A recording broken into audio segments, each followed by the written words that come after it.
I am at Jeepney here in New York City. It's a special episode dahil kasama ko ang ating Miss Universe na si Pia Wurtzbach. Before we went to break, Pia and I were talking about, you know, the 3 times that led to her becoming Miss Philippines. Now we want to know everything that went on behind the scenes. So, Pia, talk to us about going to Vegas.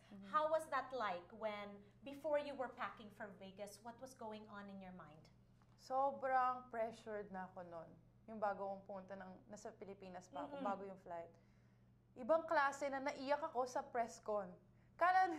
Siyempre yung mga tao, parang pagka kinukwento ko yung journey ko, yan, nagkasalita ako sa mic, kinukwento ko yung journey ko nung 3 beses na pagsali ko, parang doon na lang biglang tumama ulit sa akin na, grabe, pupunta na ako sa Miss Universe. Tapos, alam mo yun, yung nararamdaman ko na kailangan manalo, kundi hindi ako makaka-uwi ng Pilipinas.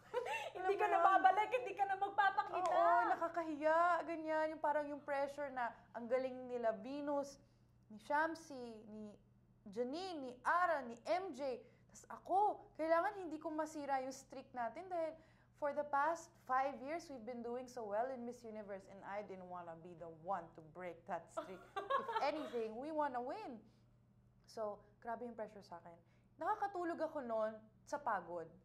Sa pagod talaga. Dahil ang daming last minute things na, uy, kailangan ko pa palang bilhin to. Ito, ganyan. Tapos sobrang pag-overthink ko, nagdodoble-doble na yung mga nabibili ko. Kasi Ilang lashes ang dinala mo? Oh! Mga 6 boxes. Talaga? 6 boxes. At hindi ako nag-uulit. Pero may sobra pa akong mga 3 box after nung pageant. Naku, ang ganda naman nun. Ako kasi paulit-ulit yung lashes ko nagtitipid. Pero of course, you need to be your best, right? Ilan ang maletang dala mo nung pumunta ka sa Vegas? 3 sobrang laki talaga na hindi ko mahila ng ako lang. Na yung isa, pang national costume lang. Dahil sobrang laki ng costume ko. Oo nga, Albert Andrada. Clap, clap, clap. Okay. Tapos yung dalawa, yung isa puro gowns, tapos yung isa mga pang smart casual, tapos nandun pa yung mga toiletries ko, mga makeup. Pero yung mga makeup, hand carry ko yan. Kasi mawala na lahat, Diyos ko, wag lang yung mga makeup. Ayan na. Nagsabi sa amin si, of course, mentor of Aces and Queens na dapat lahat ng beauty queen marunong mag-ayos ng sarili. Do you do your own hair and makeup? Well, now that I'm Miss Universe, I have a glam team who helps me get ready in the morning. But during the pageant, I used to do my own every day. Even for the preliminaries and the final night, I did my own makeup. Nagpatulong lang ako sa hair. But the hair was very simple. I just had it in a ponytail and the chignon. Parang ganito na mas malaki yung hair ko nun. And yung laman nun, gawang Pilipinas din yun. Pinagawa ko na sa hairstylist namin sa Pilipinas na para ikakabit na lang. Nakaganyan na Nakaganon, tapos tatakpan na lang ng buhok. So, nakabuo na siya. Talagang planning ahead kasi alam ko na kung papasok ako sa evening gown, hindi. Pag pumasok na ako sa evening gown, hindi kung. Pag pumasok na ako sa evening gown, I only have 5 minutes to change. To change. So, you were already thinking ahead.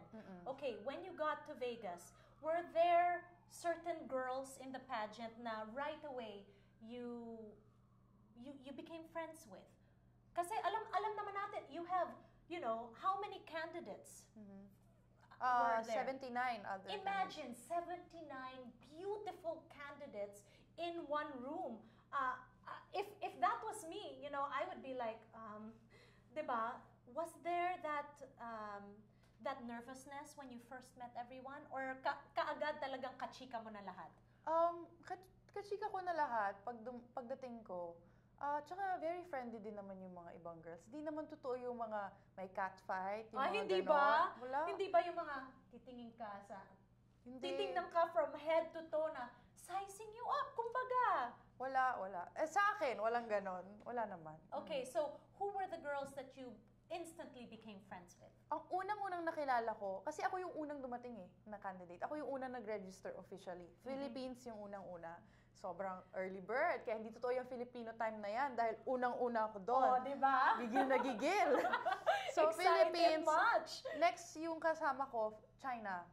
So, si China yung first Miss China. yung first na naging kaibigan ko. Tapos naging close na rin ako sa kanya, kay Miss Malaysia, and roommate ko na si Miss Myanmar. Okay, and that's why when you had that beautiful crown on your head, I saw that she was the first one to come and run and hug you. Yeah. Yeah. Okay, so we talked to Aces and Queens. We talked to Mama J, Jonas Gafood, and he told us about all these steps that it took, because you need to learn how to walk, how to project. Everything is so calculated. So, para sa mga taong nag-hope na balang araw, join din sila ng pageant, what is your message for them? Kilalanin niyo muna yung sarili niyo. Kasi importante na nag-aaral kayo, na well-rounded kayo. Oo, may maganda na. Pero, kailangan more than that talaga. Kailangan disiplinado. Kailangan genuine ka, na hindi ka mga apak ng ibang tao para makapunta ka lang dun sa gusto mong puntahan sa corona. Kailangan kaya mong alagaan yung sarili mo. Pero ang pinaka-importante dun yung kilala mo yung sarili mo para masagot mo lahat ng tanong na ibabato sa'yo. Ayan na. Okay, when we return here on Kababayan today, we have a very big surprise for Miss Universe. Oh my gosh, ano kaya yun? We'll be right back.